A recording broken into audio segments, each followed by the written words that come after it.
भैया ई पता बता सकेला? ना, हमरा के नहीं के पता।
कहा अंदर जाए के बा। अंदर केकरा से मिले? सरकार से मिले के बा। सरकार से? ये है यादव जी, एकरा सरकार से मिले के बा, मिलवा दो। का करवे सरकार से मिलके? सरकार से बात करे के बा। करे तुहार दिमाग खराब बा का? हाँ, सरकार के लगे औरों कोनो काम नहीं खे जो तोरा से मिली है? हाँ, निकल यहाँ से निकल और फिर लौकी है मत। सरकार से मिलने बिना तो हम ना जाएंगे यहाँ से। अरे पिछवाड़ा पे दू डंडा पड़ी नू तो सारा तू नियम कानून यही लगे भुला जाइबे। गरीब के पिछवाड़ा साहब डंडा खात खात मजबूत हो गया।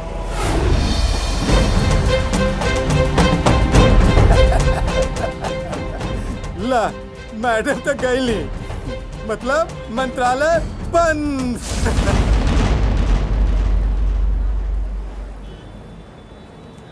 चना चना गरम चना, जे लइका खाई तो सयान हो जाए, बुढ़वा खाई तो जवान हो जाए। चना बा भैया, आजा भेल वाला मिलेला सिर्फ गाँव में।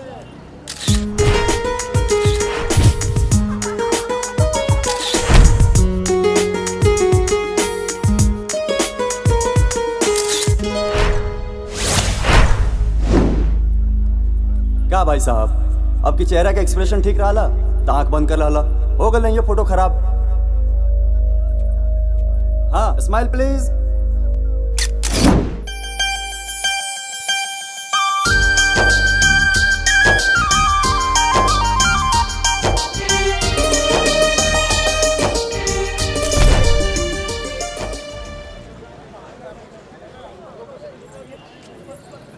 भाजी प्रणाम। प्रणाम। का शंभू भैया, का सोचा तारा एकरा लेके? अरे माधव, सोचले रहनी कि ए बेरी अगर फसल अच्छा होई ना तो माता जी के मंदिर में एगो घंटी गछले रहनी। जय माता।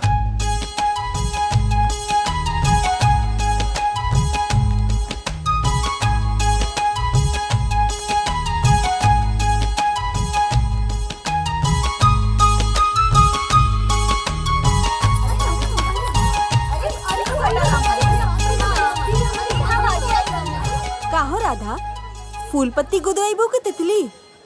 ना दीदी, वो सब हम ना गुदवाई। तब का गुदवाइबू? बताई।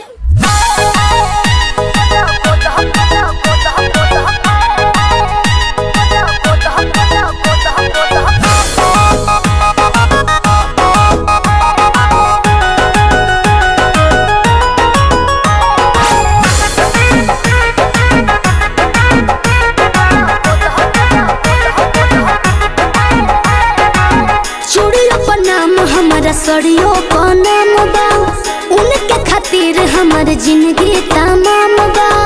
ए सुनो तड़ू। पनाम हमर सड़ियों पर नाम बा उनके खातिर हमर जीवन तमाम बा सरग पूरा द मोरे मनवा के सरग पूरा द मोरे मनवा के गोदा गोदा खाली फाइन गोदा नहवा से गोरे हथवा को ना हम सजनवा के गोरे हथवा को ना हम सजनवा के गोरे हथवा को ना हम सजनवा के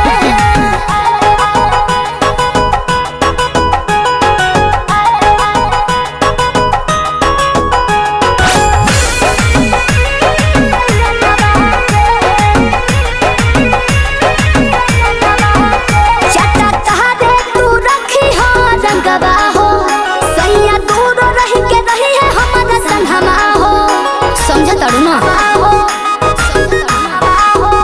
चटा तहरे तू रखी हो रंगवा हो सैया दूर रही के रही है हमारा संगवा हो देह देव तोहरा के बढ़ा के रुपैया हमरा सबक से सजा दो कलैया शोभा बढ़ा दो बहदनवा के एहो शोभा बढ़ा दो बहदनवा के लिखो लिखो खोली फाइन गो दनवा से गोरे हथवा को ना हम सजनवा के गोरे हथवा को ना हम सजनवा के गोरे हथवा को ना हम सजनवा के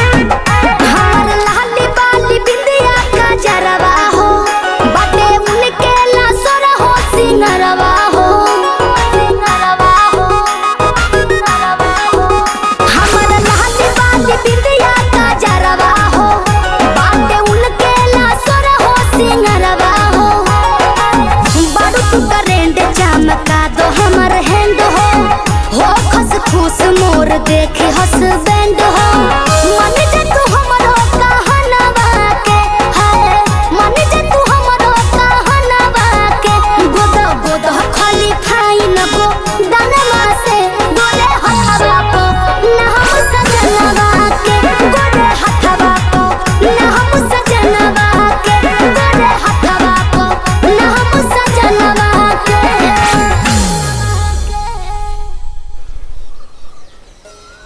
मोहन पर फसल बहुत बढ़िया भइल बा हो सोचो तने चावल अगर बढ़िया हो जाए ना तो चल देती दर्शन करे वैष्णो के का कहत रहा अरे आवा बैठा लो बैठा बैठा बैठा घामे में थका गलो गलो हाँ मोहन भैया। सूता ला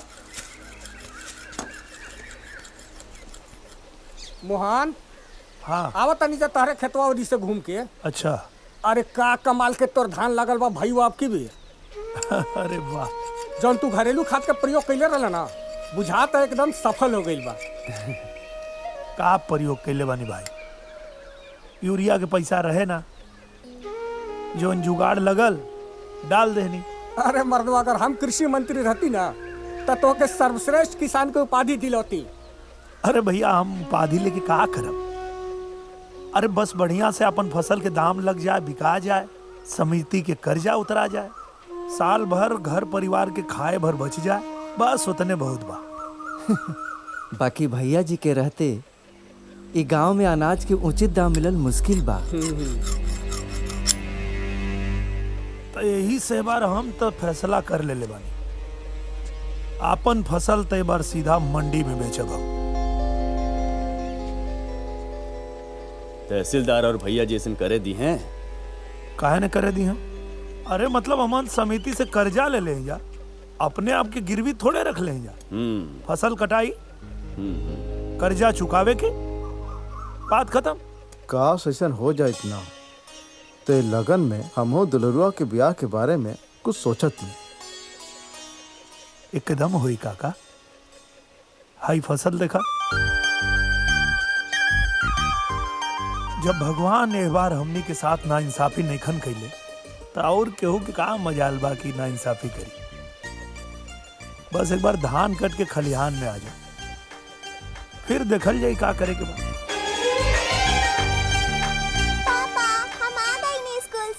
ई बतावा बिटिया, आज स्कूल में का पढ़ लू? आज हम ई पढ़नी है पापा कि हमार देश 15 अगस्त के आजाद भइल रहे। हाँ बेटा, देश तो 15 अगस्त के आजाद हो गए। पता न हमनी के कब आजादी मिली। कुछ कहला है पापा? ना बेटा, चला हम तोहरा के माड़ भात खिया देता। काहे माई नहीं खेगा? तोहर माई गइल बाड़ी खेत में बाली लियावे खातिर, घर के सामने लटकावे खातिर। चला हम तो के खिया देता नहीं।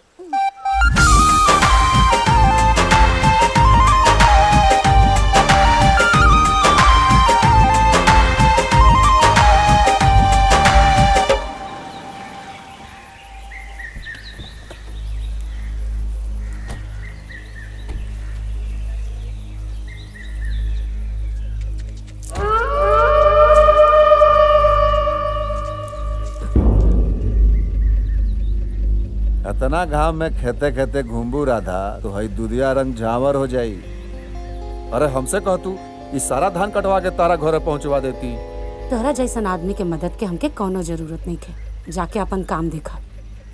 बहुत भाग्यशाली बालू राधा, जब भैया तोहरे बारे में सोच रहा बाड़न।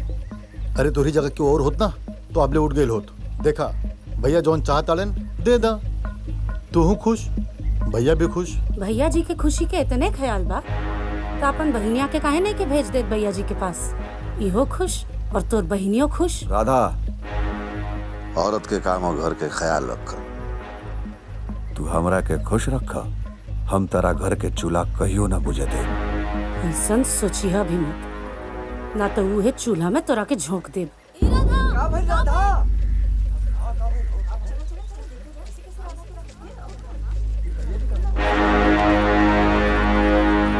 हमेशा ये देखे आईनी हा कि हमरा कर्जा के पैसा से फसल के कितना सिंचले बड़ा लोगिन, कितना तैयार कइले बड़ा लोगिन। हाँ, लेकिन देख के मन खुश भइल कि पैदावार ए साल पिछले साल से भी दुगुना भइल बा। एक काम करा लोगिन, जितना जल्दी हो सके एकरा काट के हमरा दुआरी पहुंचा दा लोगिन।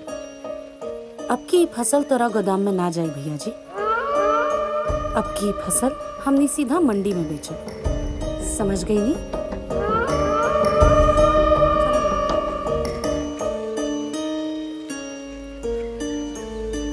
देखा थोड़ा किसानन के तेवर। भैया अब तो किसान हद से ज्यादा भड़क गल बाड़न। भड़के दे पाड़े, हमहू देखा तानी अब की बार फसल इनकर कहाँ बिकाई।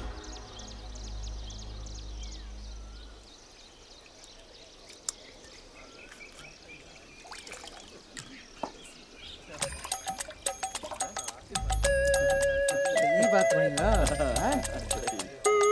बात में दम हो गई।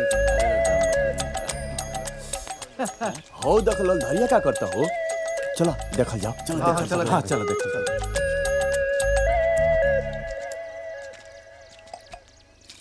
ए लालधारी, अरे ई का करता रे? लेबल मिलावतनी। लेबल? ई लेबल का होला? ई ह कीटनाशक दवाई। लेबल मिलावतनी। ई देखा तला जौन फसल एमे जौन कीड़ा लगल ह, ई छिड़काई त कुल का कुल मर जाई है। ए रे ससुर, ज्यादा पिलल बड़े का रे? बौरा गइल बड़े? ई तारे से कीटनाशक कीड़ा मरी।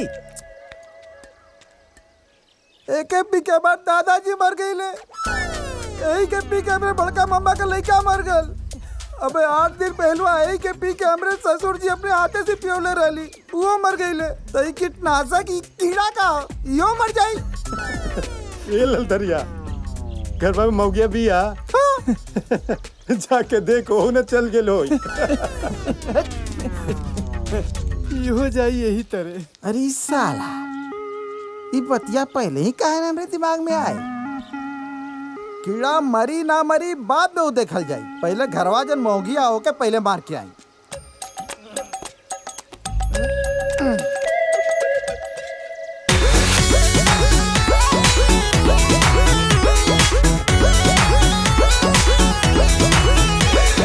तोहरा तो सूझे शरारत हो, मन कहे नहीं खुद तुम्हारत हो।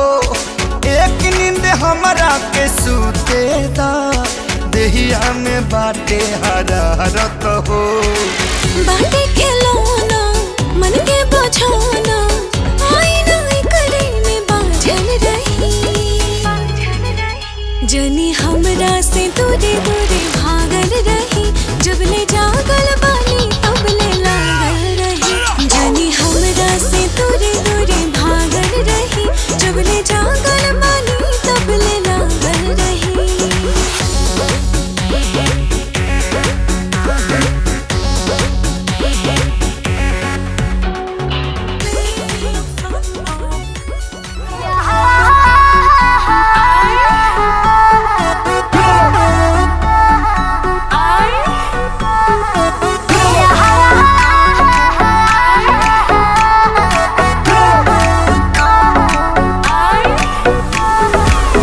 उड़ेला फर फर बहे पूरा बहिया हो चश्मा पहिरी जब ले ले अंगड़ैया हो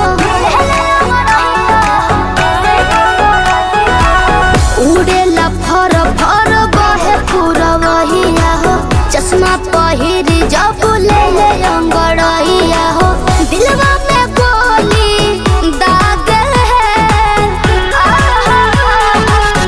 राजा जी के ही पिया हीरो से भी लागे है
जल गई सारा फसल।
तहसीलदार बाबू, कौनो भी सरकारी मदद देवे से पहले ई लोग से हमार कर्जा लौटवा दी रहा।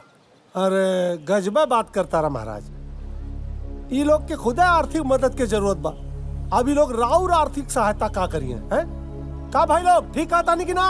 जी साहब, सही साहब। देखा, हमार बात ध्यान से सुना। देश का सरकार और प्रदेश का सरकार तो हम लोगन के कल्याण खातिर प्रतिबद्ध बा। यही से सरकार नई नई योजना लियावतिया तोहनी खातिर, और वही योजना में एक योजना बा आगजनी योजना। आगजनी में जब तोहनी के नुकसान भल है, वही खातिर सरकार तोहनी के 10-10 हजार का मुआवजा दी। लेकिन ओकर कागजी कार्रवाई तो करे के पड़ी ना। तो जेकर जेकर खेत जरल बा, ऊ अपन खेत का खाता नंबर, खेसरा नंबर काले सरकारी में जमा करा दे, और सबके खाता में 9-9 हजार रुपया जमा हो जाई। हाँ साहब, जब सरकार 10,000 देत बा तो खाता में 9,000 का है? मोहन, यहाँ हुए होई जौन हम चाहे, बुझाइल। तहसीलदार साहब, इतना नाजायज काम हो रहा बा ना। अरे पकड़ा गए बड़का रे हैं? हम तो हनी के हक खातिर यहाँ लड़ रहा बानी, और हमारा ऊपर नाजायजी का इल्जाम लगाता रे हैं? इससे पहले कि दिमाग खराब हो, निकल जा तो नहीं यहाँ से, नहीं तो सारा सरकारी मदद ऐसे रुकवा दे। गजब बात कर रहल भाई। ए मोहन बतावा। चला, ये दीवार पर मूड़ी पटके के कोनो फायदा नहीं खे। भैया जी, एकनी सन का मिजाज ठीक नहीं के लागत। इस सरकार से हमनी के खिलाफ शिकायत तो ना करिए। एकर चिंता रौरा छोड़ दी। इस सरकार तो दूर, जिला ऑफिस भी ना पहुंच पाई लोग। जन्नी ये लोग के कैसे कंट्रोल करे के बा हम अच्छा से जानता नहीं। थोड़ा तुम खा लो, थोड़ा हम खा ले, थोड़ा थोड़ा देश बचा ले।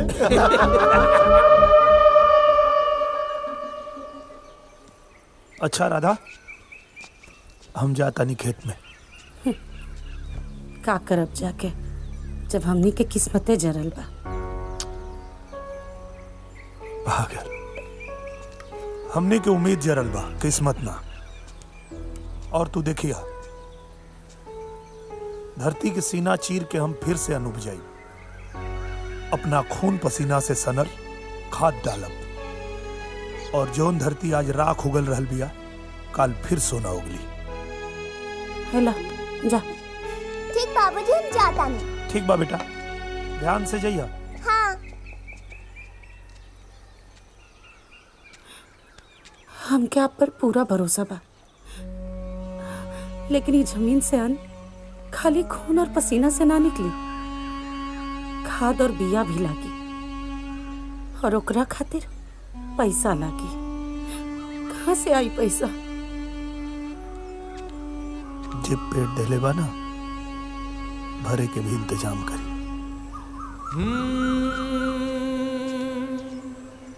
ए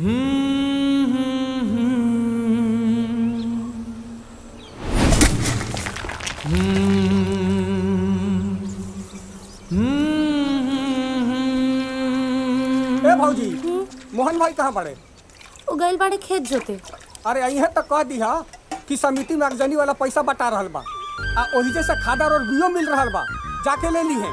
हाँ हाँ, लूट मचल बा, जल्दी जाना तो खत्म हो जाई। हाँ हाँ ठीक है चलो। ठीक है।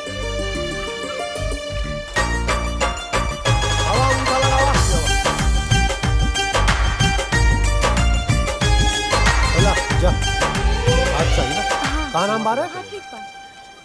डॉली नाम है। ले निकल। ठीक बा। हाँ अंगूठा लगाओ।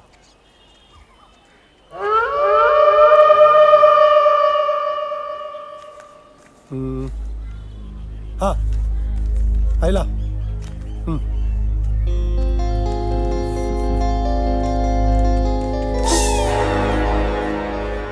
ये तोहार समिति के कर्जा में से तोहार 5,000 कट जाई, बचल 4,000। अब तू चाह तो 4,000 नगद ले ला और नहीं तो 4,000 में खाद और बिया ले ला। एक तो हमने पहले से ही आग लगी के शिकार भइल बानी, अब वही में से अगर समिति के कर्जा भी कटा जाए तो हमने खाइल का जाए। देखा राधा, कायदे से तो तुहार इतना ही पैसा भइल, रहल बात तेरा तकलीफ के, उसे हमरा बड़ा हमदर्दी बा। अरे तू महल में रहे वाला हऊ, कहाँ ऊ भिखारी के संगे तू दिन गुजार रहल बाड़ू। हमार बात मानो, झोपड़ी से निकल के एक बार महल के सपना देख लो। बस एक बार हमार दरवाजा खटखटाइया, बंदा एक टांग पर हाजिर हो जाई ताराला। ऐसन दिन कहियो ना आई। ये जितना पैसा बा उतने के खाद और बिया दे दा। पाड़े, हाँ भाई, एक बोरा बिया बढ़ा दिए भौजिला हमरा तरफ से। ठीक है भाई। आपन खैरात तू अपना पास ही रखा। भौजी बड़ा खिसिया बाड़ी।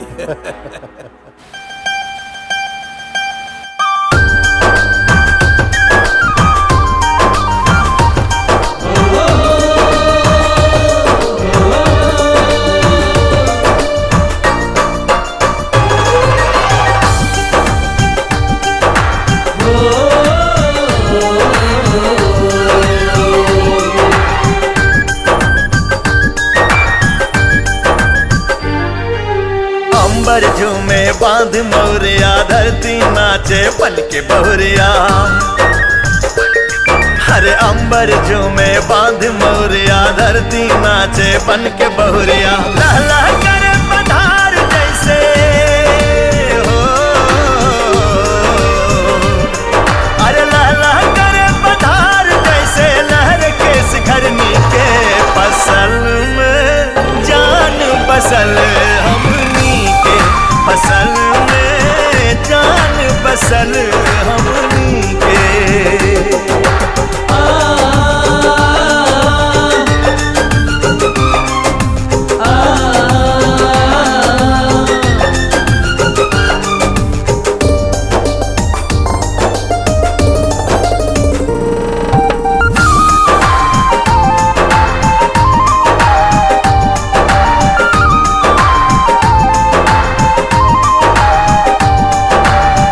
भोरे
का अपना बाप के संपत्ति बुझ ले बड़ी का, जहाँ मर्जी वहाँ बैठ जीबे।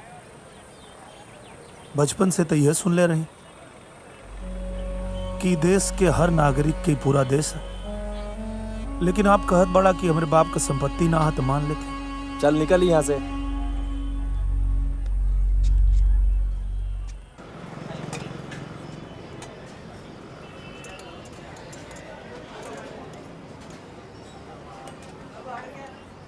का भैया खैबा का?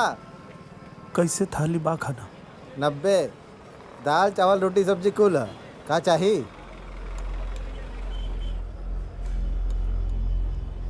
बैठा। आवत है।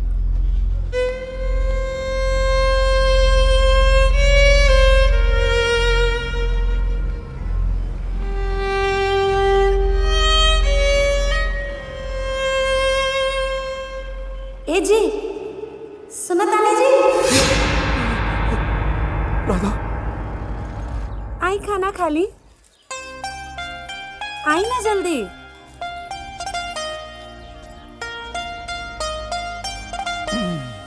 का हो? ना मन बुतू। का भइला?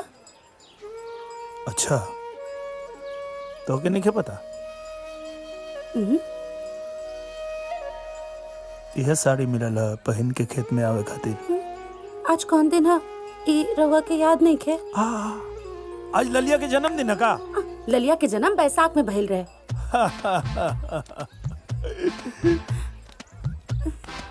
आज तो हर जन्मदिन है। हमार जन्मदिन जनवरी में है। हमके पता रहे कि रवा भुला जाए। आज हमनी के शादी के सालगिरह है। आज के दिन हम कैसे भुला सकिले? जौना दिन तू हमरा जिंदगी में एलू।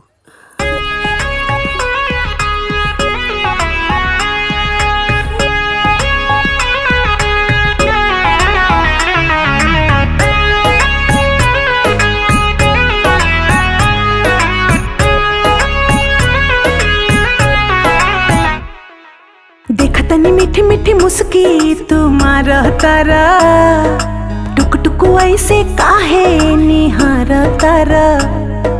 देखतनी मीठी मीठी मुस्की तुम्हारा तारा, टुक टुक ऐसे काहे निहार तारा। कथी चले तोरा मन में सांवरिया हो। हटे हटावले ना हटे नजरिया हो, जनमा रे जान हो मधुन कलर सरिया। मन करे कहसली भरिया कवरिया हो, जनमा रे जान हो मधुन कलर सरिया।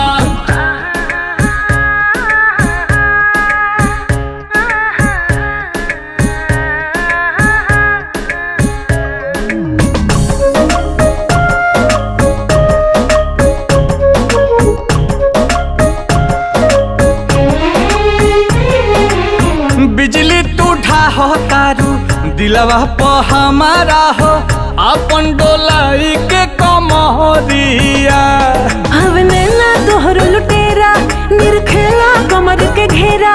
उठे अजब गजब के नासा, जनी ऐसे मतिया फेरा। सच हाँ के करेला मस्करिया हो। लागल बा फाल पिको लहरे झलरिया हो, जनमा रे जान हो मधुन कलर सरिया। मन करे कसली भरिया कवरिया हो, जनमा रे जान हो मधुन कलर सरिया।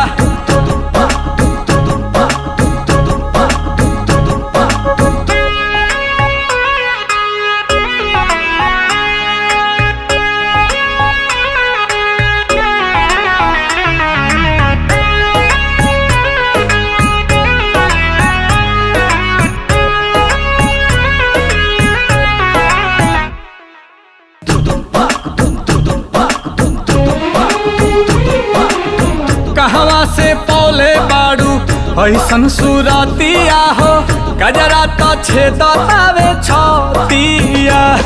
तू ही शौक सिंगारे सजना, चर जेवर सगरो गहना। सब कुछ तोहरा ला बाटे, गजरा सुरमा चाहे अजना। तोहरा नाम बाटे सगरो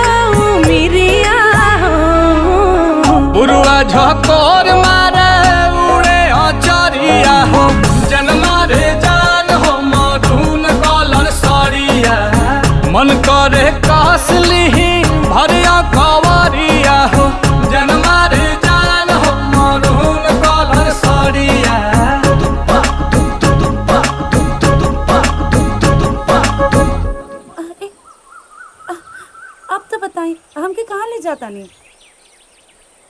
अपना उम्मीद के खजाना दिखावे ले आयल बनी।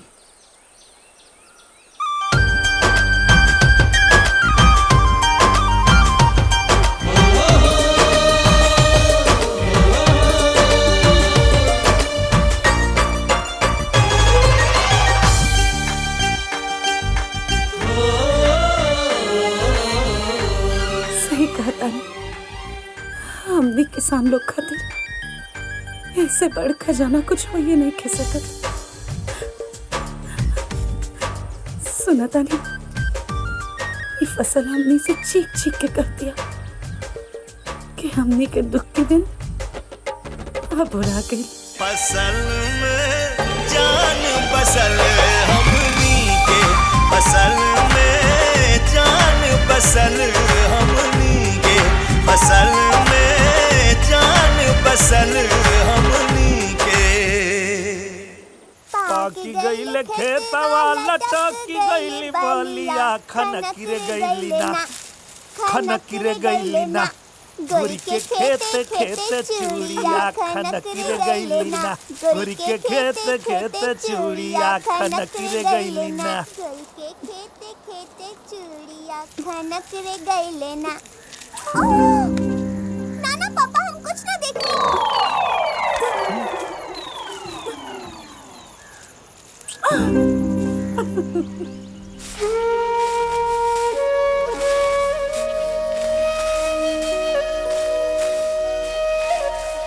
लाली लाली हैला हैला।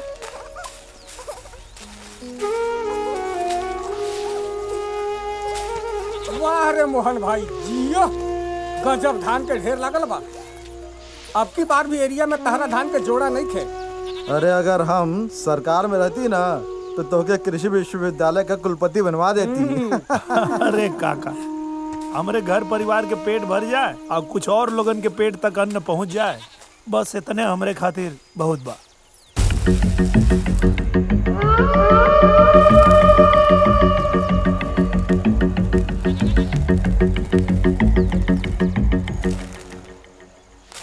₹1500 क्विंटल के भाव लागी। 1500 का है भैया जी? सरकारी रेट 1880 के बानू। ये के दे कोई लोग सरकार तक के लेबा तो जा सरकारे से जाके ले लो। हाँ लेकिन जाए से पहले समिति के कर्जा उतार के जाइए लोगी। समिति के कर्जा के नाम पर ए बार हमने के आप लूटे ना पैबा भैया जी। हमने के अपन धान सरकारी रेट पर ही बेचल जाए। कौन सरकारी रेट का बात करता रहा? सरकारी रेट का पैमाना पता का होला? अनाज का उच्च क्वालिटी। तो का धान देखा है काहे में धान कम अब पैया ज्यादा। 1850। अच्छा चला न तोहनी का न भैया जी का 1600 रुपए में तौल दा भाई लोग। चला जेके तौलवावे के होखे वो तौलवावे। सरकारी रेट से 1 रुपया कम में हम अपन धान ना तौलवाई।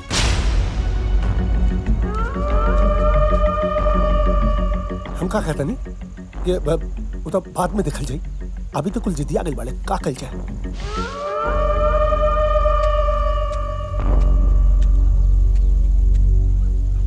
सरकारी रेट मंजूर बा।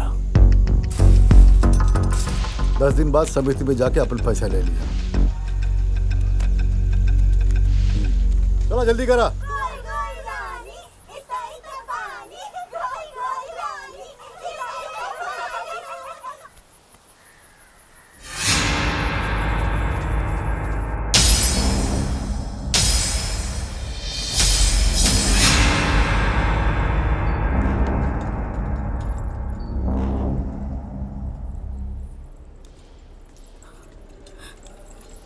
का कर लें डॉक्टर साहब?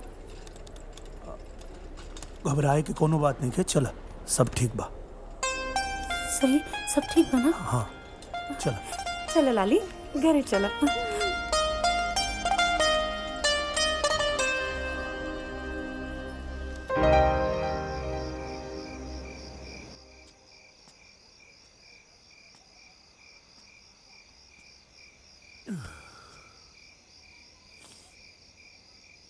तोहरा बेटी के दिल में छेद बा। तोहरा पास बस एगो उपाय बचल बा, ओपन हार्ट सर्जरी। और 15 दिन के अंदर अगर इलाज ना भइल तो कुछ भी हो सकेला।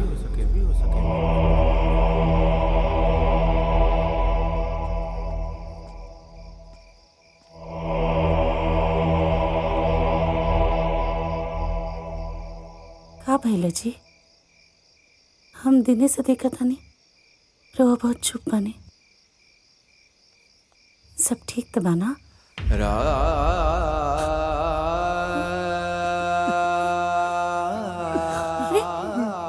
रोत कहीं बने? का भाई? कुछ ठीक नहीं किया।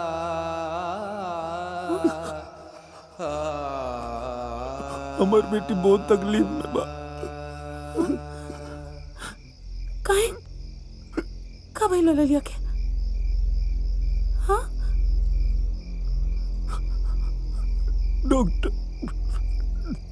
डॉक्टर कल सकी हमारे बेटी के दिल में छेद बा। हाँ? और अगर 15 दिन के अंदर ऑपरेशन ना भइल तो कुछ भी अनर्थ हो सकेला।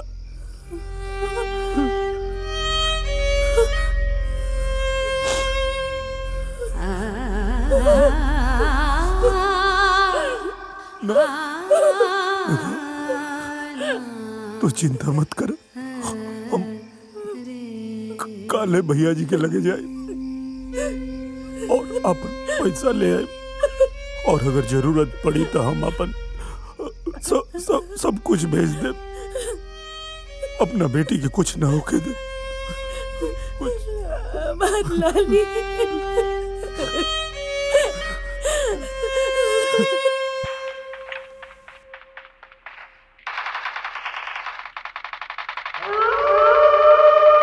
नमस्ते भैया जी। का मोहन, सवेरे सवेरे भौजाई के का हाल बा?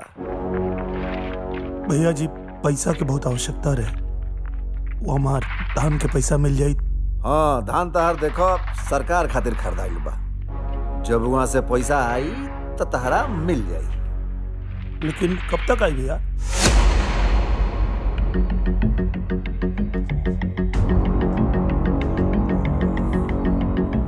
ई तो जाके तू सरकारे से पूछो। भैया जी भैया जी भैया जी, हमारा बच्चिया के बहुत तबीयत खराब बा भैया जी, और हमके पैसा की बहुत जरूरत बा भैया जी।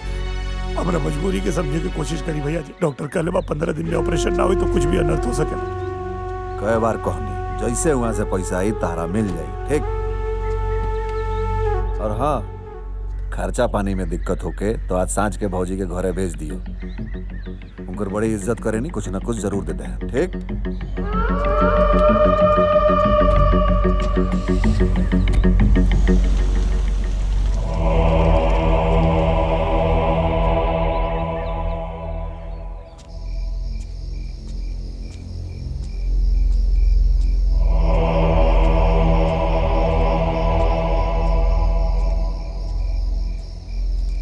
का भइल जी? पैसा मिलल? ना, पैसा रुपया आई लेने की सरकार के लगे से।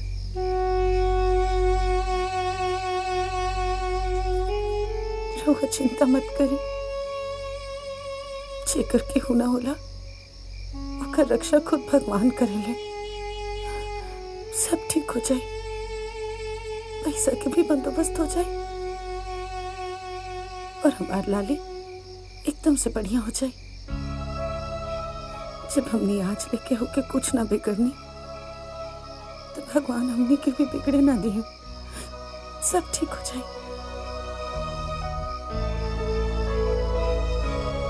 इस सोच के हमने के हाथ पे हाथ रख के बैठ नहीं सकत। आज काल करके 15 दिन भैया जी बिता दे।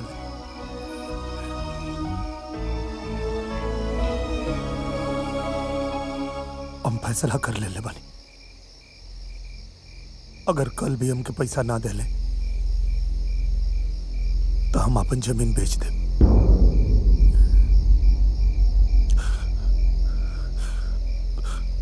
हम अपन बच्चा के जान के साथ और खिलवाड़ ना कर।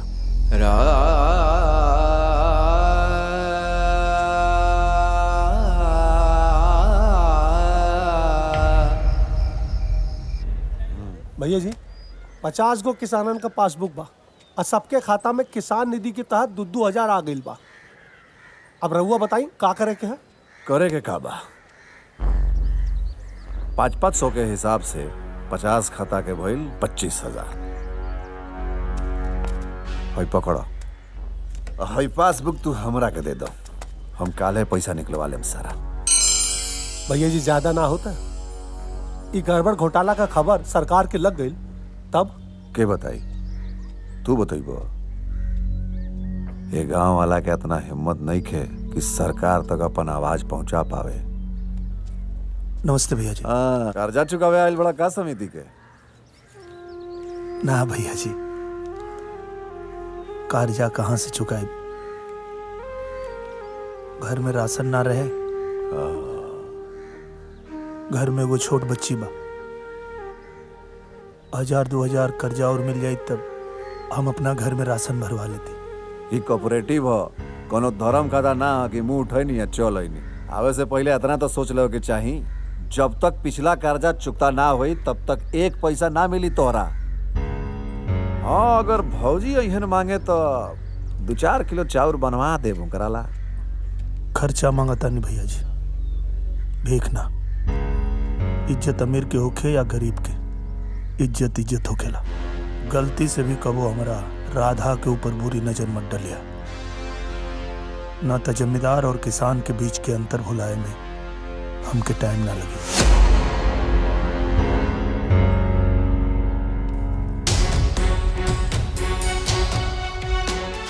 भैया जी, जवन राधा के प्रति राउर प्रेम है ना, बड़का लफड़ा में फंसाई। चिंता मत करो, दूध के उबालला से केहू के घर ना जरेला। इनकरा के तो हम सबक सिखाइए जा रहा है।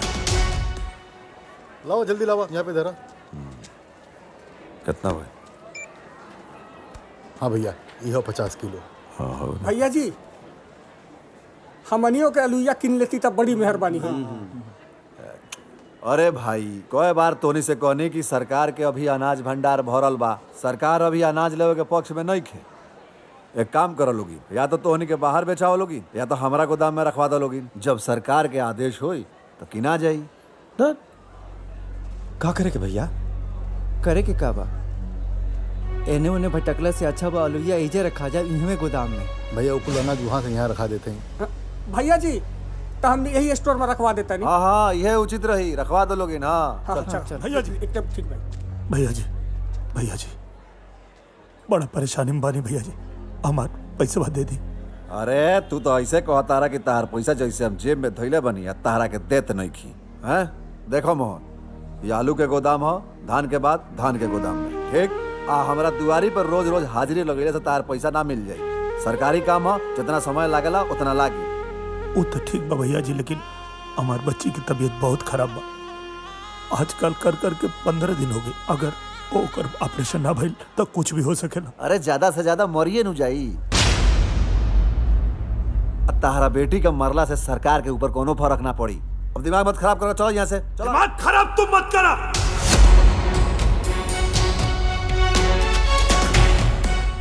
याद रखिया, अगर हमारा बच्ची के कुछ हो गई तो पूरा गोदाम में आग लगा दे, फूंक दम सब। नहीं तो गोदाम फूके के कहता।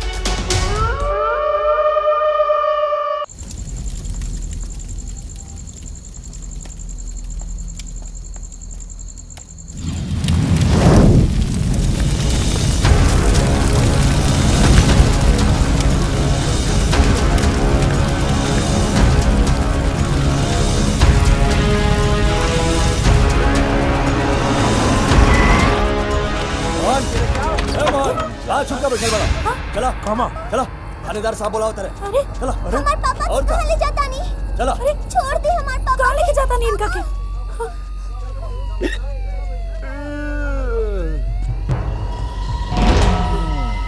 का भइला? थाना, ओकरा बाद सीधे जेल में। हमार कसूर का बा?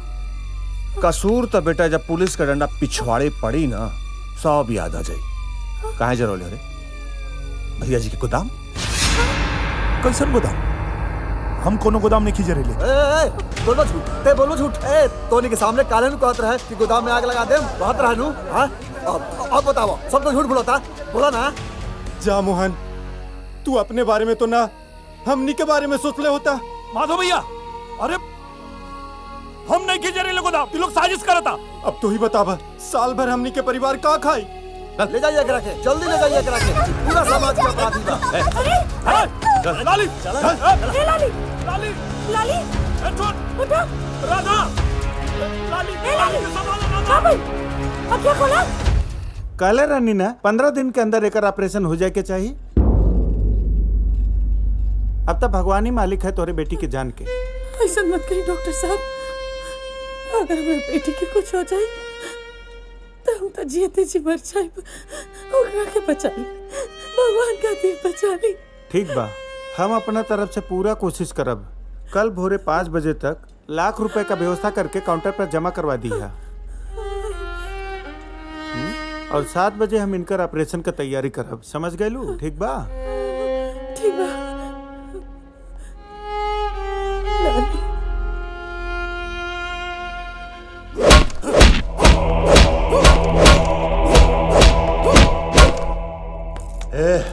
पानी लाओ।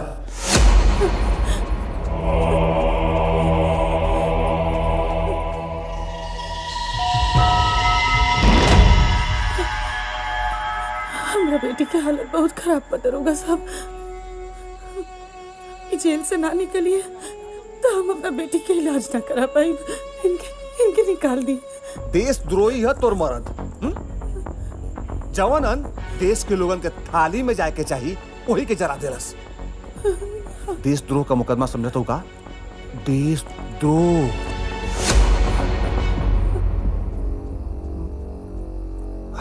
तहसीलदार साहब कह रहे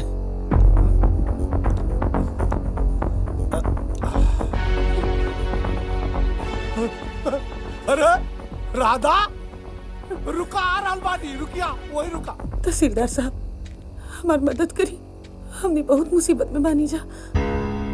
देख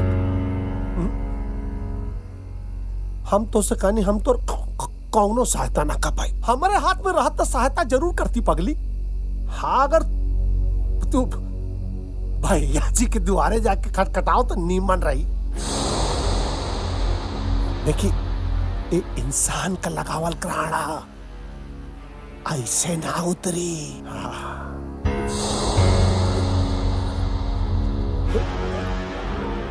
पेशेंट की सलाइन में इंजेक्शन डालो। यस सर। स्थिति सुधर गई तो उसका ऑपरेशन ओके करेंगे। सर। ठीक है? जी सर। ले आई लू पैसा। जितना समय तू ऐजा बर्बाद कर रहा बाड़ू, उतना समय अगर पैसा के व्यवस्था करे में लगाए हो तू तो बेहतर हो। हमारी बेटी, तुहार बेटी हमारे इलाज में सुरक्षित भी है। जा जाके पैसा का व्यवस्था कर।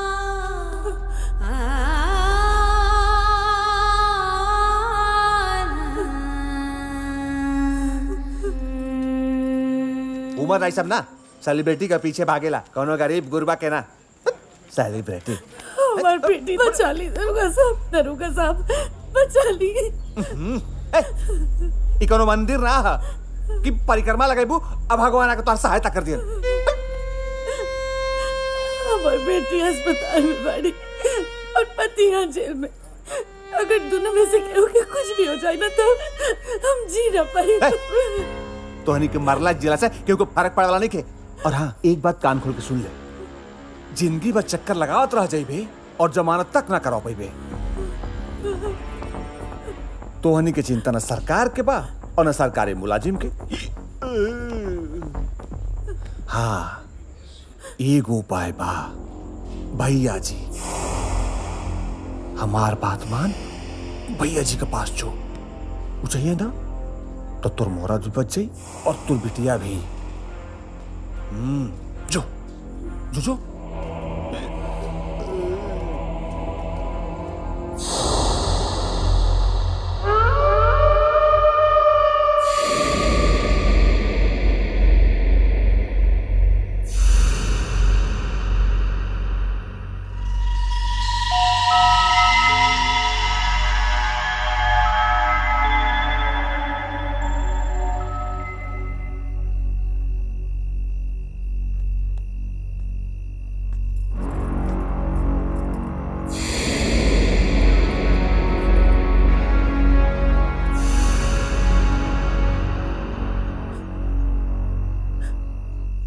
पति के छोड़ा दी।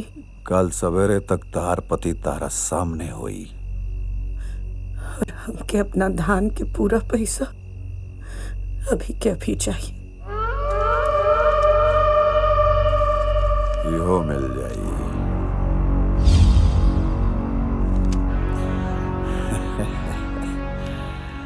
तूफान के आगे तिनका ज्यादा देर ना ठहर पावेला।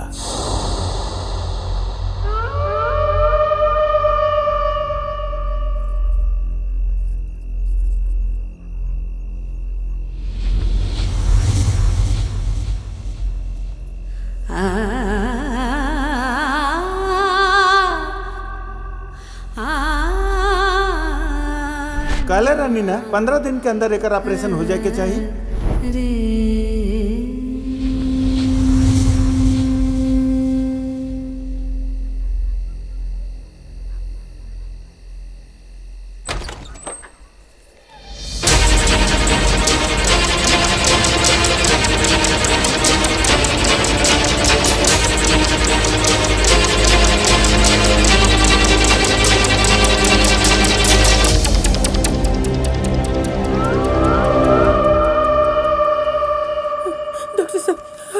पैसा अभी पैसा के जरूरत नहीं खे, देर कह देलू।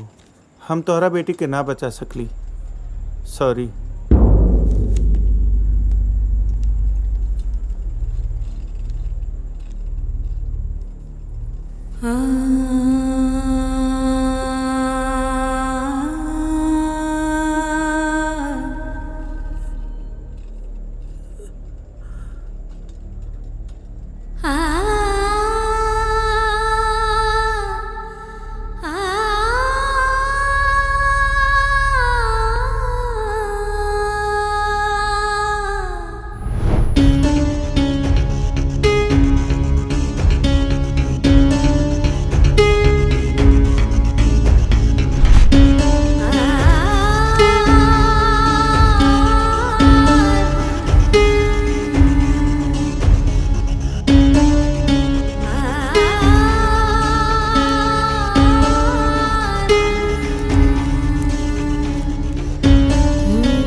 कि तू जान हो बाबू के तू जिए के आधार माई के तू जान हो बाबू के तू जिए के आधार तुहरे में बसेला परनवानु हो सुन सुता तारी ना सुना बिटिया हमार लाली बसेला परनवानु हो सुना बिटिया हमार ऐसे जमीन पे काहे सुतैले बाड़ू हमारी बेटी के? लाले ए बेटा लाली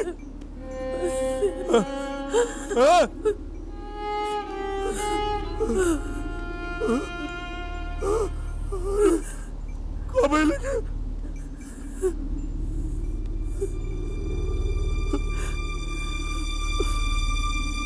उड़त ए लाली उड़ का कर दे लो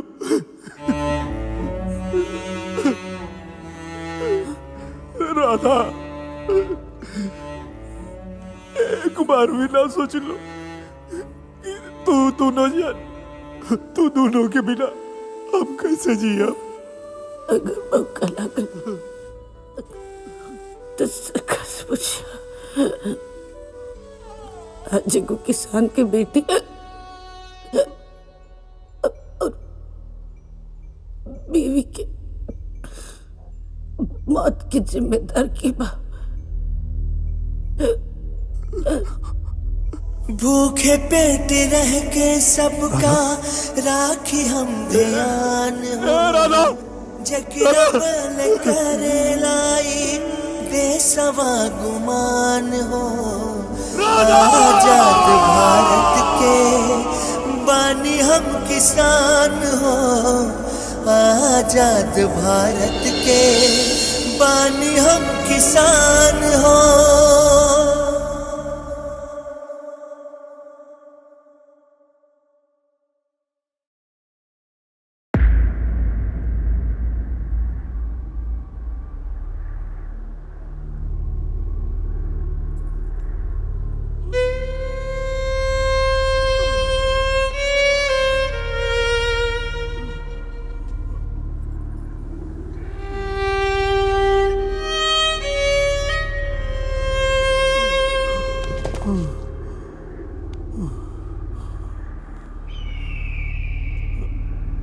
शंभू काका अरे अंतिम क्रिया में तो मदद करा लो।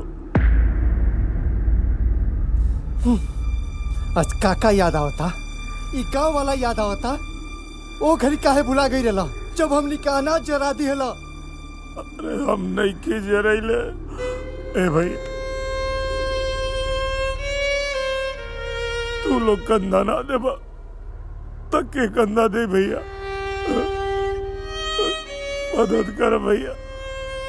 अरे मोहन भाई तू हमनी के उ लाइक कहाँ छोड़ला जौन आज मदद मांगे आ गईला।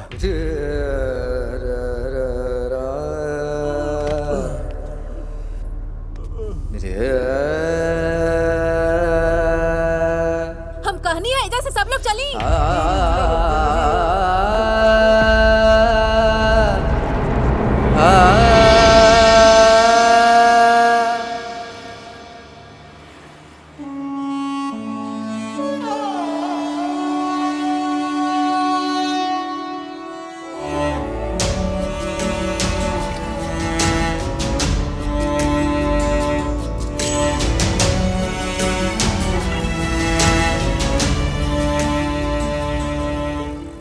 अरे का रे ते फिर आ गईले कितना न समझेले रहनी काल तोरा। यहाँ हमनी के बात सुनने वाला क्यों ना बैठे लगा? बैठेला ना ऊपर वाला वही जे जाके आपन तू दुखड़ा सुनैया। काहे से कि सरकार तोहनी जैसन आदमी के पंचायत सुने बैठ गई तो हो गई देश के कल्याण है। चला निकला यहाँ से, साहब लोगन के आवे के समय हो गई बात। चला निकला निकला निकला। अरे यहाँ कहाँ बैठ गए रे? इधर ही जे बैठ गए। जबले सरकार से हम मिलब ना तबले यहाँ से जाइब ना। अरे जब गरीब सुना, गाड़ी रोका, गाड़ी रोका। तू लोग मिले नहीं खदे। अरे मैडम मैडम मैडम जी मैडम के हो नहीं मैडम ई कोनो पागल बुझाता, कहता कि सरकार से मिले आइल बानी। इनका पास बनवा के ऑफिस में भेज दो। जी मैडम। चला जो गेट पे खड़ा हो जो। उठ। ए देख तोर काम हो गइल बा। निकाल 500 रुपया। पास बनवाओ के पैसा लगेला। ए ज्यादा सवाल जवाब ना। 500 रुपया होके त निकाल, ना त निकाल यहाँ से।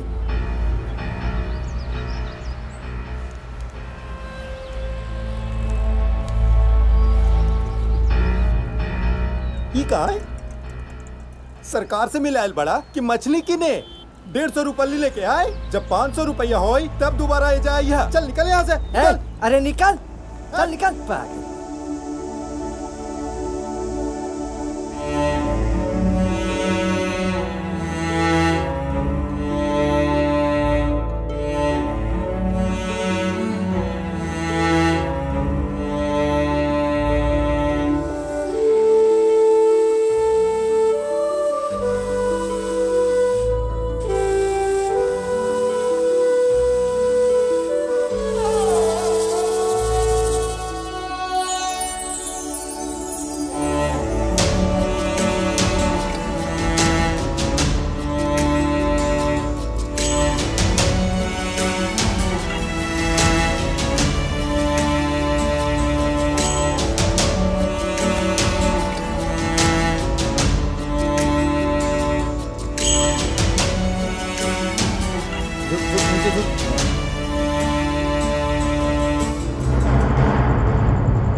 बोरा और लादा।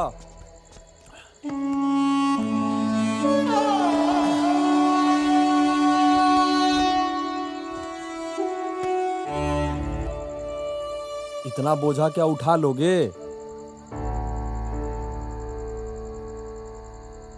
भैया अपने जीवन में एक से भारी बोझा उठा के आइल बानी हम।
हाँ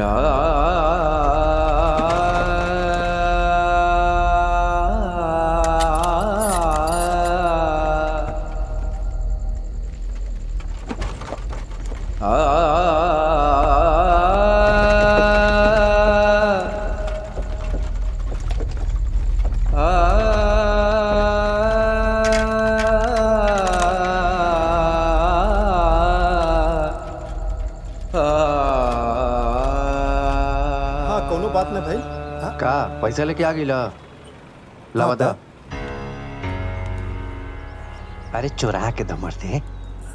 ठीक है ऐसन बा कहीं एने ओने मत जाइए, सीधे ऊ आखिरी वाला बिल्डिंग में सालनी मैडम बैठल हुई है। ठीक बा जा।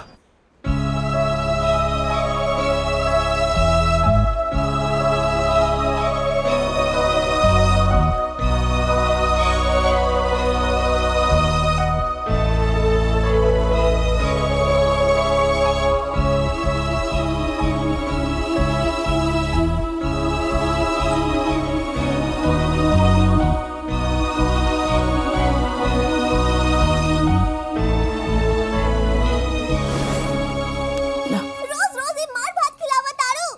हमरा के ना खाए के बा, हमके दाल चावल चाहिए। मिले मियाँ के मार ना और बिरयानी के फरमाइश। हाँ चुपचाप खो, ना तो पीठ पर ऐसा मुक्का मारब ना कि पेट में जौन पानी बा वो उलट देबू। समझ में आई? तू मारा चाहे मुआवा, हम ना खाए त ना खाए। लाली, ए लाली आई हम। लाली काहे बच्चा पे किसी आता? किसी आई ना तो का करी। घर में अब ठीक से 2 समय के अनाज भी नहीं खे, धान में भी आग लग गई और पिछला साल के जौन चाउर कुटा के धइल रहे वो खत्म हो गई। कहाँ से खियाई एकरा के रोज रोज दाल भात। अरे ई तो हम तू समझ सकीले ना, हमने के हालत बच्चा के का समझ में आई। रुका हम पुला के लिया होते।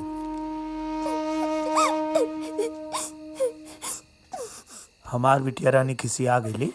हाँ, एक त निमन की आवत नहीं की, ऊपर से जब देखा तब मारे के बात करेली।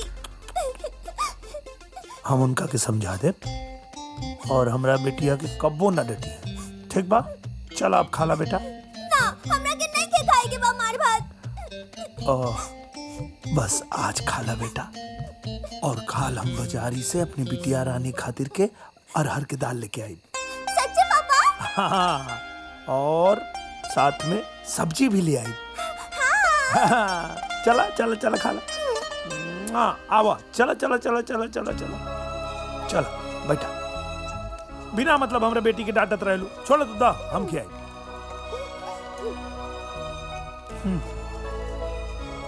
ला बेटा। और काल तो एकदम बढ़िया दाल ले आई और सब्जी भी, और हाँ चोखा भी बनैया। सच्चे पापा?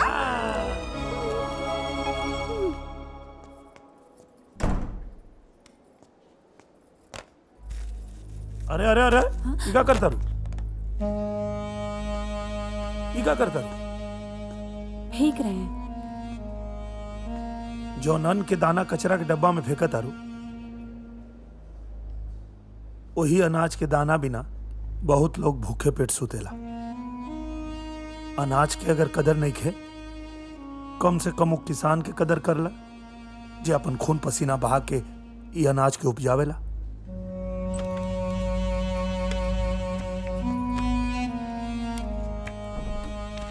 बाहर इतना शोर क्यों है? मैम वो बाहर एक किसान आया हुआ है, वो आपसे मिलना चाहता है। भेज दो अंदर। जी मैडम। आपको मैडम अंदर बुला रही है, प्लीज आइए।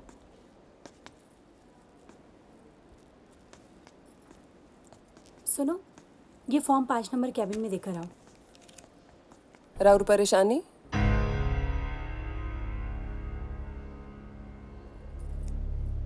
उहे जे हर चुनाव के मुद्दा बनेला। हमार परिचय यह कि हम एगो किसान है। अगर एगो किसान यहाँ तक आइल बा, मतलब कि एकरा पीछे कोनो बड़का वजह हुई। जी हमके सरकार से मिले के बा। समझे कि सरकार के लगे आ गइल बानी, बताई। अगर आप अब सरकार बानी तब बस आपसे इतना पूछे के बा कि कब तक ये सिलसिला चलत रही? कब तक ऐसे किसानन के दबावल जात रही? कुर्सी पे बैठे वाला लोग कब तक छलत रही हमनी के? भइल का बा तोरा साथे? के छल कइले बा? वह आदमी जकरे पॉकेट में पैसा और पाँव में जूता बा। हमनी किसानन के उपजावल अन्न खा के और हमनी किसानन के ही कर्जदार बना रहल बा। काहे कि त हमनी के अन्नदाता है, लेकिन हमनी के मुंह से ही एक एक दाना छीनल जा रहल बा। दिन दहाड़े बहुत बेटियन की इज्जत लूटल जा रहल बा। रोक दी सिलसिला के, ना तो देश में जमीन तो बची, लेकिन वो जमीन में खेती करे वाला किसान ना बचे। देखी जवन भी बात बा हमरा के पूरा बताई कि भइल का बा। अब पहले तो वो बैठ जाई। बैठी बैठी। देखिए हम वादा करता नहीं कि किसान के सतावे वाला कितना भी बड़का रंगबाज गाय ना होकस, उनका के माफ ना कल जाई। अब बताई रोवा सते काबिल बा? जमीन के वो छोट से टुकड़ा से महल के सपना देखे वाला हजारों किसानन जैसन हमहू एगो किसान है।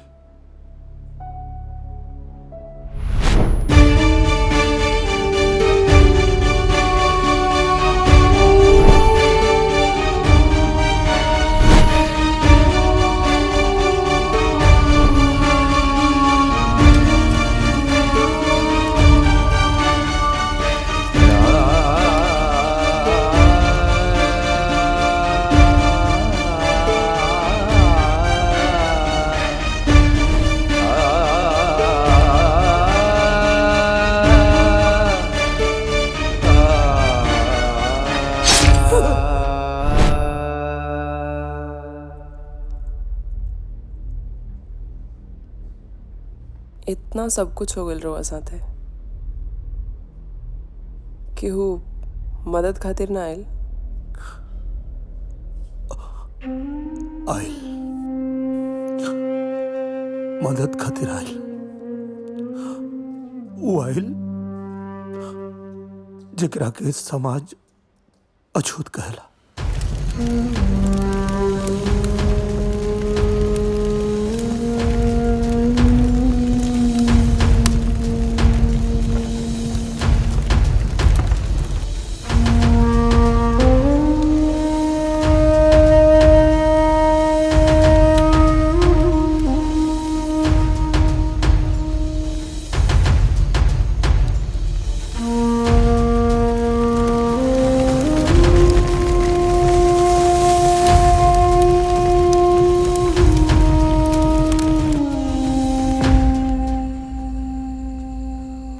साहब, हमके तहरीर लिखावे के बा। अरे केकरा खिलाफ? ओ भैया जी के खिलाफ।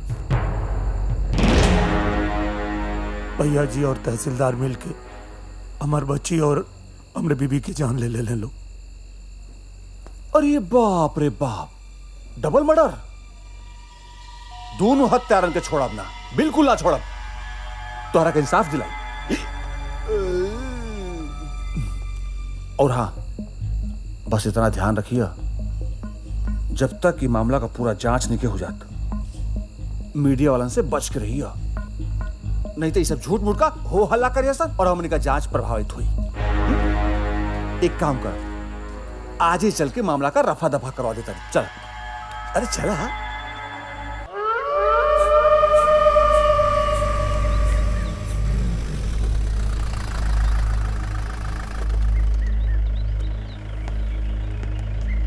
चला।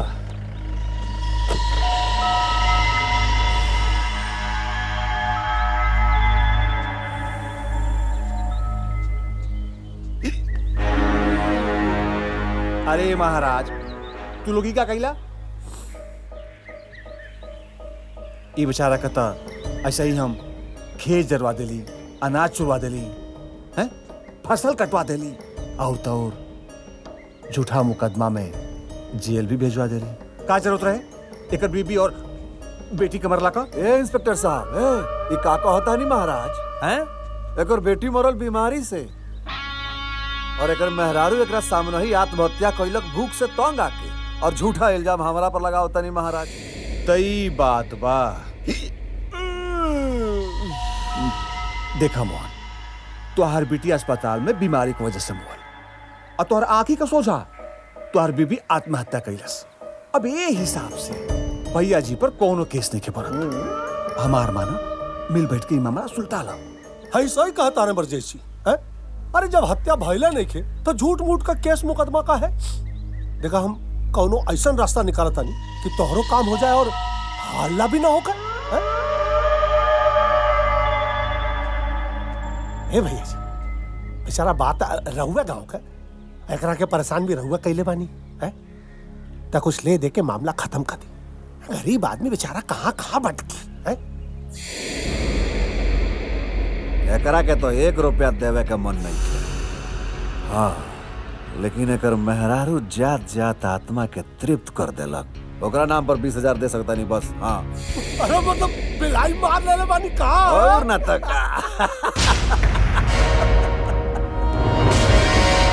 बड़ा छटपटात रहल मारे से पहले, मगर वही छटपटैला में जान से मर गई।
भैया जी, अरे कोनो डॉक्टर को बुलाओ। अरे पकड़ाओ करा के। भैया जी की गर्दन टूट गई।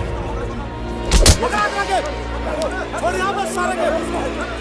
भैया जी, उठाओ। भैया जी उठाओ।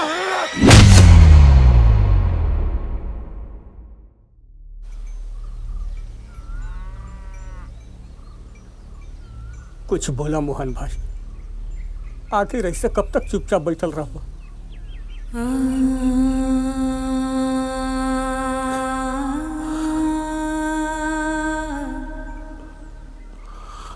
का बोली किशन भाई, सब कुछ खत्म हो गया।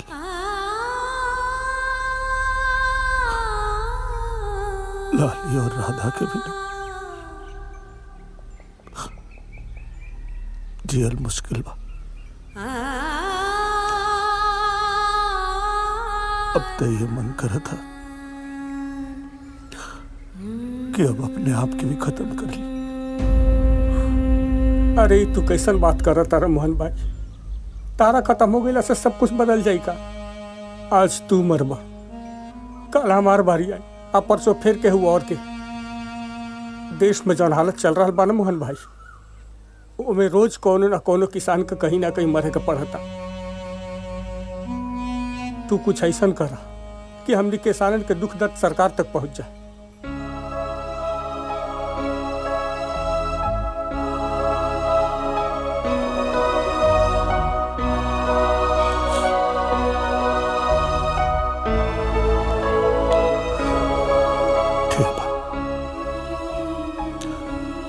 हम किसानन के दुख सरकार तक पहुंचाए तो बताओ हमके कहाँ मिली ही सरकार? हम तो के पता लिख के देता नहीं।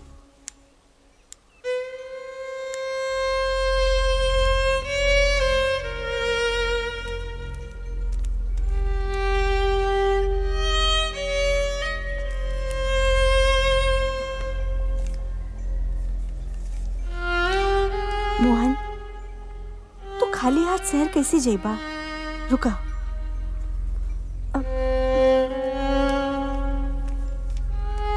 इला कुछ पैसा, रास्ता में काम आए। ख्याल रखिए आपन।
किसान खातिर आप लोग बहुत योजना बनावनी,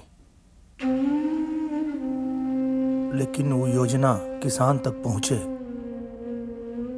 ओकरे पहले ही बीच में बैठल लोग बंदर बाट मचा देला। किसान तक ओकर हक ना पहुंचेला। मैडम, 21वीं सदी में भी देश के किसानन के ई हाल बा। आई रियली कांट बिलीव दिस। लेकिन रोवा टेंशन मत लें, किसानन के साथे जे भी ज्यादती कइले बा उन लोग के माफ ना कइल जाई।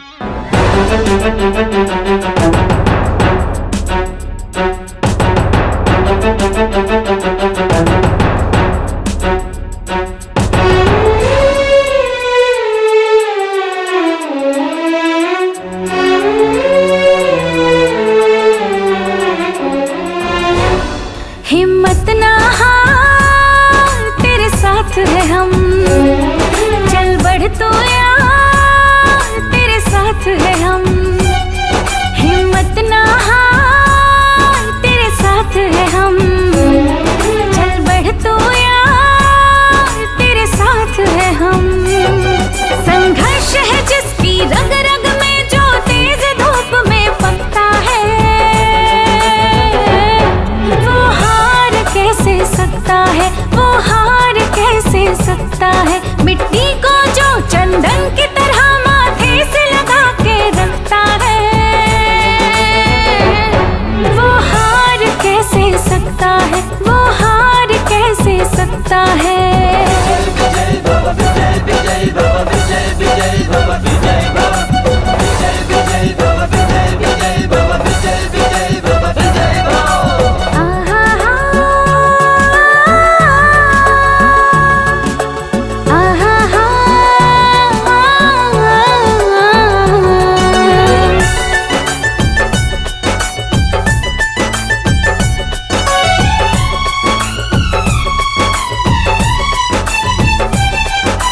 गिर गिर के उठना जिसको आता है, वो ही तो अपनी मंजिल पाता है।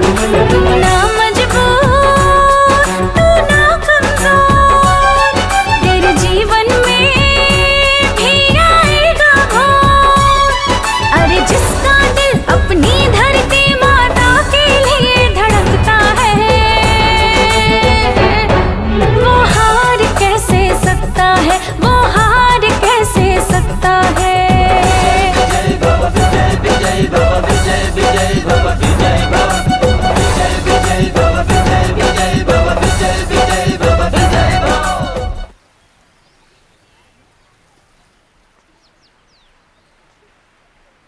का सोचा तारा मोहन?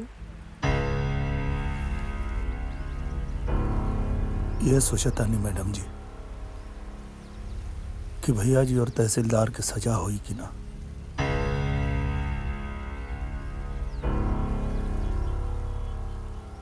समय जरूर लगी, लेकिन ये तस्वीर बदली जरूर। आज ना तो काल किसान के ओकर सम्मान जरूर मिली। अब पूरा देश के पेट पाले वाला किसान के लोग कब तक अनदेखा करी?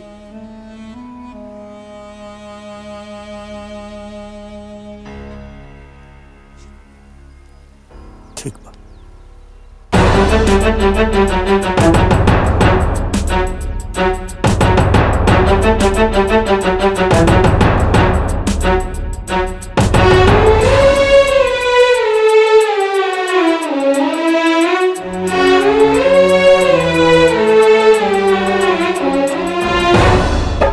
दुख के ये बादल छट जाएंगे, नई रोशनी तेरे लिए हम लाएंगे। चलते चल तू चलते चल, मुश्किल का भी निकलेगा हल। जो बंजर को हरा भरा करने की ताकत रखता है, वो हार कैसे सकता है, वो हार कैसे सकता है।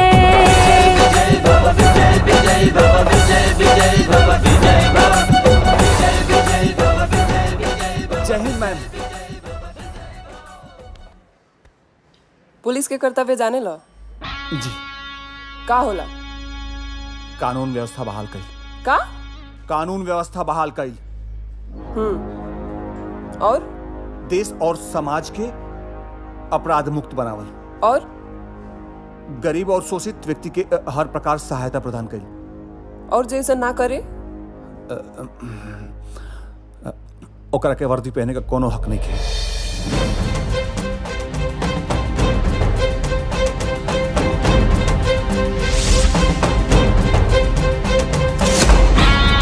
अरेस्ट हिम। मैडम मैडम हमार कोनो गलती नहीं है। मैडम मैडम छोड़ दी हमके। मैडम मैडम प्लीज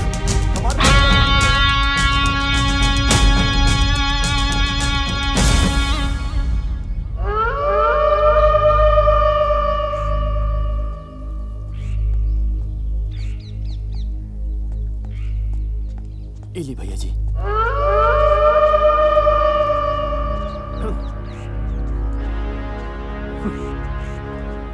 पूजा पाठ करने से कुछ ना हुई, जौन पाप कहले पड़ा वो भरे के पड़ी। अतः तोहरा चक्कर में हमहू फंस गई। एक बात बताई भैया जी, अगर हमार नौकरी गई ना तो जिंदगी भर बैठ के तोहरा से तनख्वाह ले हम। हाँ, अरे कितना बेर समझाऊं कि पैसा खा पैसा खा, लेकिन ना तू आदमी की जिंदगी खाए लगला। ये 2-2 रुपया घूस लगे वाला आदमी हमरा के नसीहत दी, हमरा बर्दाश्त नहीं खे। हाँ चला आ चलो तारा के ऐसा जगह ले चलता नहीं जहाँ पुलिस का परिंदा भी पर ना मारी। चलो बैठो। दरवाजा खोला। अरे खोलो बैठो। रहुआ संभाल ली, नहीं तो मामला कुछ गड़बड़ा गई और हमारी बीवी बच्चा भूखों मरे लगी है। अरे डरा मत। आई भैया आई। यहाँ कोनो दिक्कत नहीं खनु हो पाड़ी। कोनो दिक्कत ना भैया, यहाँ कुल इंतजाम हो गइल बा। आप हमार गाड़ी के फॉलो करी, हम रास्ता दिखावत खाए पिए के व्यवस्था करा दिए। अरे कौन व्यवस्था होत बा हो? बैठा बैठा फटाफट फटाफट चला। अरे कहाँ जात बड़ा लोग? कौन पनवड़िया के दुकनिया से राजा, बीड़ा जमाया पलंग तोड़। कौन पनवड़िया के दुकनिया से राजा, बीड़ा जमाया पलंग तोड़। चिकनी सपाड़ी नचा भर में आटे देहला कलैया मरोड़।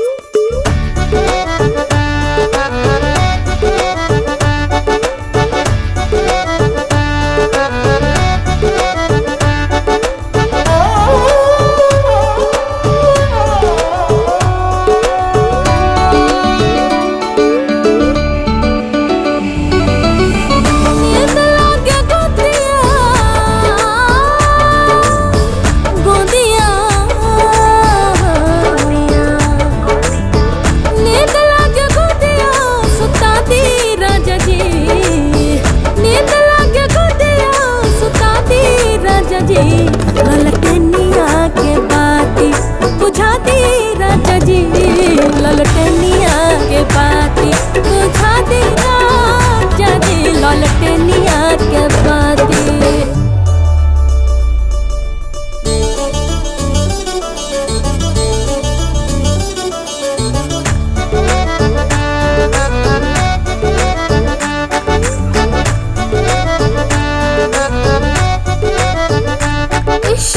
सोतेला न सोते देला, रात भर जगावेला, कजरा त कजरा होठ लालियो लगावेला।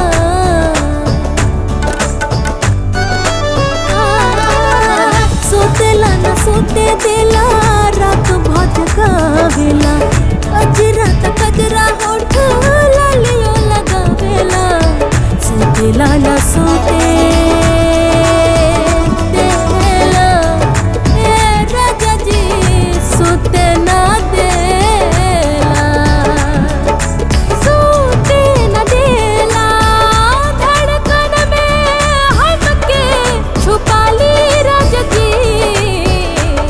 ललटनिया के बाती, बुझा दी राजा जी ललटनिया के बाती, बुझा दी राजा जी ललटनिया के बाती।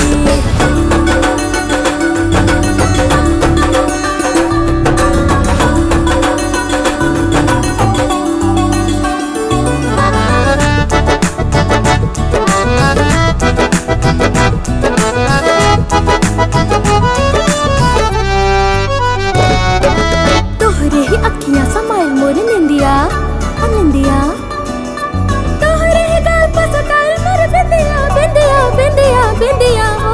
ओ तोहरे ही अखियां समाइल मोर निंदिया, तोहरे ही गाल पर सटाइल मोर बिंदिया। ऐसे नहीं हमके गुदगुदाई राजा जी ललटनिया के बाती, बुझा दी राजा जी ललटनिया के बाती, बुझा दी राजा जी।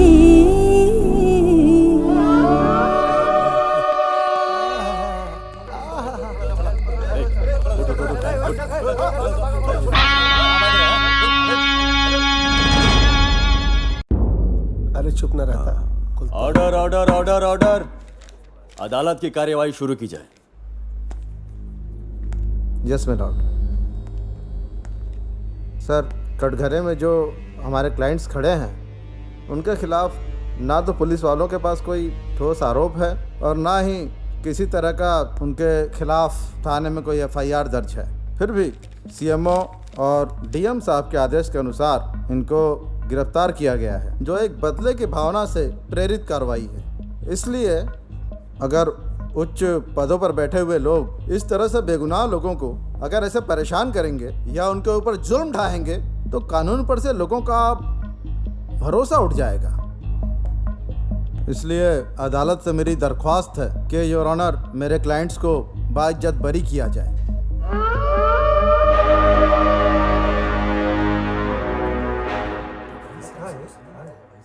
आपकी तरफ से कोई वकील?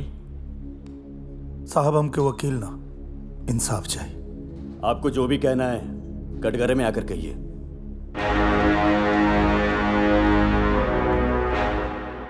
गीता पर हाथ रखकर कसम खाइए, जो भी कहेंगे सच कहेंगे, सच के सिवाय कुछ नहीं कहेंगे।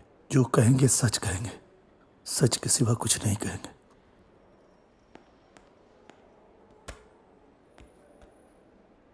जज साहब,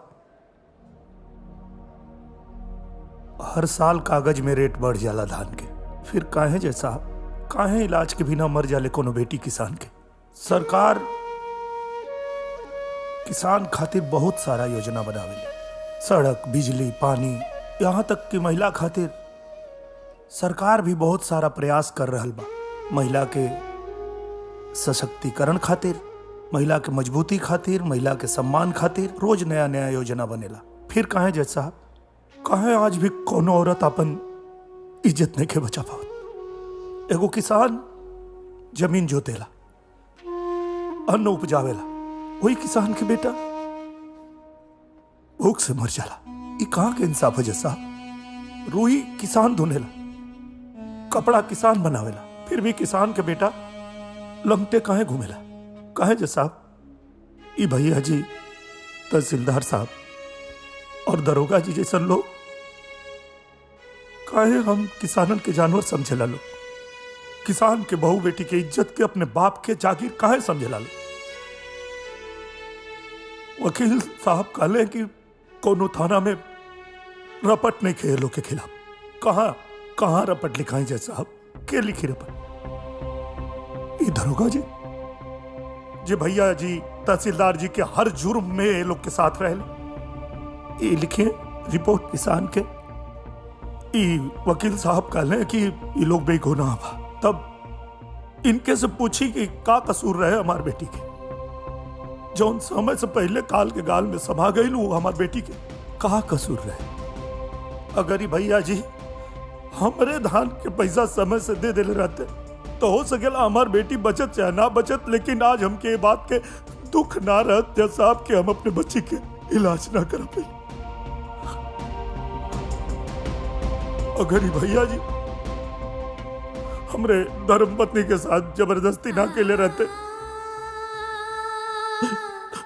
चाहे तू आत्महत्या ना केले रहते जैसा, यहाँ राजधानी में बैठ के योजना बना देने से किसान के कल्याण ना हो जैसा। वो किसान के घरे जाके उनके बीच जाके ये भी पता करे कि योजना के लाभ किसान तक पहुंचत बाकी ना। काहे कि जब तक भैया जी तहसीलदार साहब और ऐसा दरोगा जो लोग गांव में बैठल बा, किसान के भला ना होई। जय साहब, आज आपसे, आप सबसे, पूरे दुनिया से हम विनती कर चाहते हैं, मत कर लो मजबूर। किसान के किसानी छोड़े पे मजबूर मत करा लोग। ना तो अगर किसान किसानी छोड़ देला तो अन्न के बिना मर जीवा लो। जॉन हमारे साथ भाई वो हम सब कुछ आपके बता दे ले। अभी लोग बेगुनाह बा या गुनहगार बा, आप फैसला करी जैसे।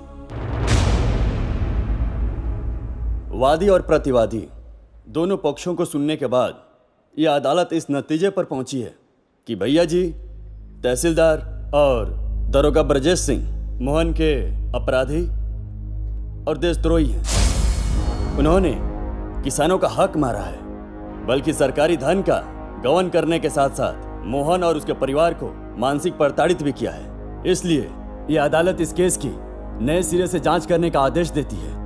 जब तक इस केस का फैसला नहीं हो जाता तब तक इन्हें जेल में रखा जाए। संघर्ष है जिसकी रग रग में, जो तेज धूप में पकता है,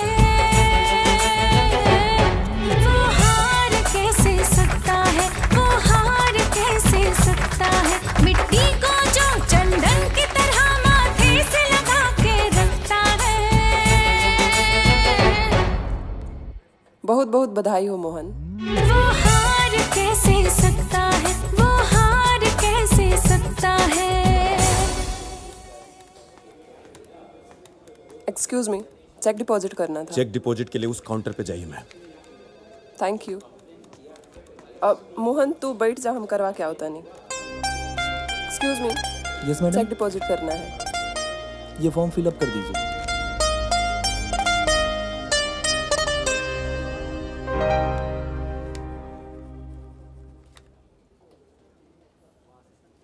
किसानों के लिए गुड न्यूज, किसान सम्मान निधि की किश्त हुई जारी। जल्दी चेक करें अपने बैंक अकाउंट्स।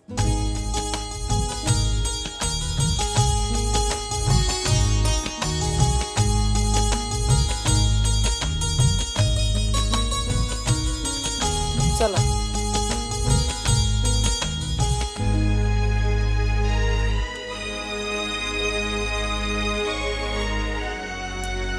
ये आपका टोकन। थैंक यू भैया।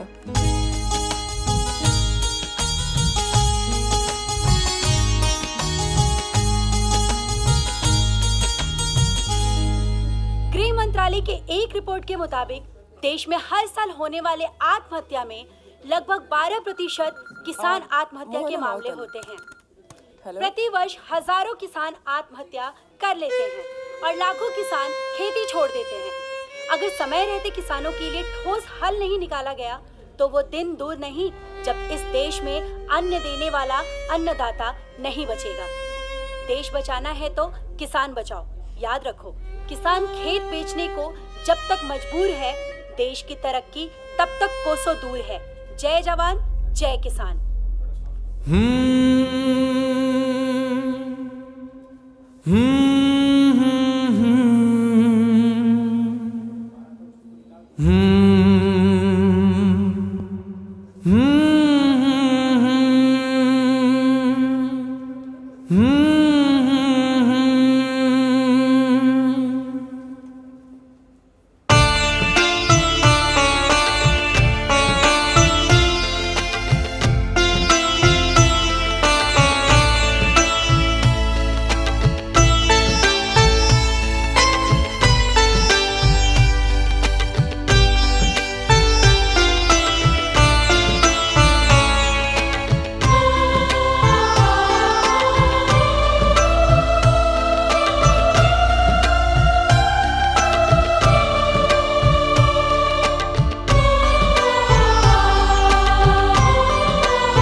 रसता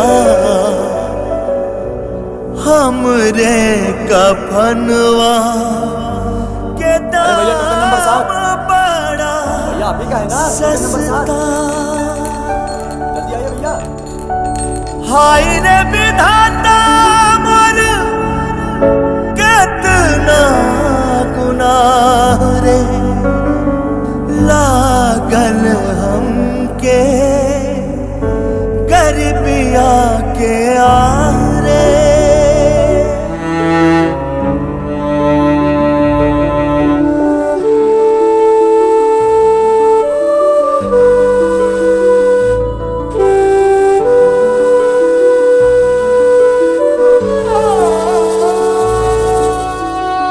भूखे पेट रह के सबका राखी हम ध्यान हो।